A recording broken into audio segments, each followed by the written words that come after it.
Hello guys, welcome back to my channel. তোমরা সবাই কেমন আছো? আশা করছি তোমরা সবাই খুব ভালো আছো, আর আমিও খুব একটা ভালো নেই। তো যাই হোক, আজকে তোমরা দেখতে পাচ্ছ আমি রেডি হয়ে গেছি। তো রেডি হয়ে এক জায়গাতে যাওয়ার আছে, তো কোথায় যাব সেটাই আজকে তোমাদের সাথে শেয়ার করব। আমি প্রায় রেডি, সব কিছু স্নান টান করে পুজো টুজো দিয়ে সব রেডি। তো আজ আমার সাথে যাবে ভাই, আর আমি যাব, বুনু যাবে, ঠাম্মা যাবে, সবাই যাবে। আর ভাই এখনো পর্যন্ত স্নান করেনি, এর জন্য মা ওকে খুব বকছিল, বলছিল স্নান করতে। তো যাই হোক, সাজিয়ে গুছিয়ে সুন্দর করে রেডি করে আমিও রেডি। তো চলো এখন যাওয়া যায়। যাই হোক, সবাই মিলে আমরা বেরিয়ে পড়েছি। পেছনে আমি ছিলাম, ওখানে ঠাম্মা, বুনু, ভাই, ওই যে সোজা ওর কাছে সাইকেল ছিল, তো সাইকেল নিয়ে আগে আগে চলে গেছে, আর আমরা পেছনে পেছনে হেঁটে হেঁটে যাচ্ছিলাম। তো যাই হোক, ফাইনালি আমরা পৌঁছে গেলাম মন্দিরে। তো আজকে আমাবস্যা ছিল, প্রত্যেক আমাবস্যাতে আমাদের মন্দিরে পুজো হয়।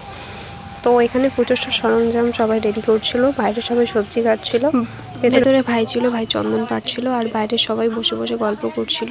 কেউ পান খাচ্ছে, কেউ সবজি কাটছে, কেউ গল্প করছে। তো যাই হোক, সব ঠাম্মার মাঝখানে আমি একটা প্রিয় সবার। যাই হোক, এদিকে সব গল্পের তলে তলে সব কিছু শেষ হয়ে গেছে, আর ওদিকে ঠাকুরান চলে এসছে ভোগের রান্না রাখতে। তো আর এদিকে ঠাম্মা সব চালগুলো রেডি করছিল ভোগের নৈবেদ্য।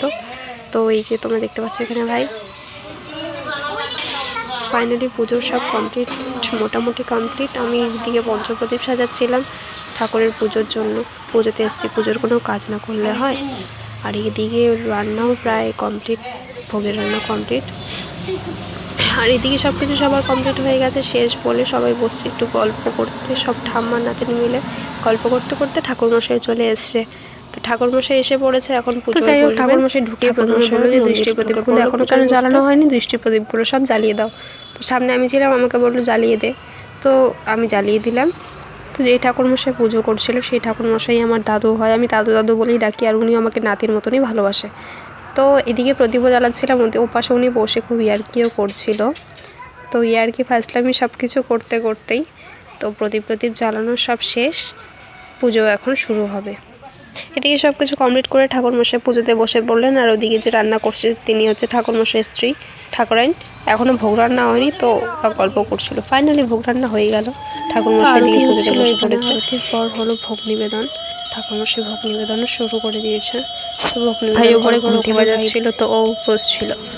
তারপর উপোস ছিলাম, অঞ্জলি দিলাম, অঞ্জলি দিয়ে মাকে বললাম মা সবাইকে ভালো রেখো, সুস্থ রেখো। সব শেষে চন্দ্রমূর্তি নিলাম, চন্দ্রমূর্তি নিয়ে উপোস ভাঙলাম। তোমরা যাকে দেখতে পাচ্ছ সেটা হচ্ছে আমার ঠাম্মা।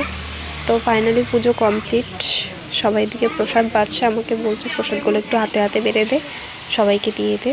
ফাইনালি সব কিছু শেষ। এখানে ভাই আমি আর শেষ করে পেছনে এসে বললাম প্রসাদ খেতে। তো এখানে সবাই প্রসাদ খাচ্ছে। প্রসাদ খাওয়ার পর আর পাচ্ছি না, 4:30 বাড়ি থেকে ভোগ দেওয়া হয়েছিল, ওই ভোগের প্রসাদ নিয়ে আমরা 3জনে মিলে বাড়ি চলে গেলাম। ব্লগটা আজকে এখানেই শেষ করছি। তো তোমাদের কেমন লাগলো তোমরা অবশ্যই জানাবে। নেক্সট ভিডিওতে চলো, বাই।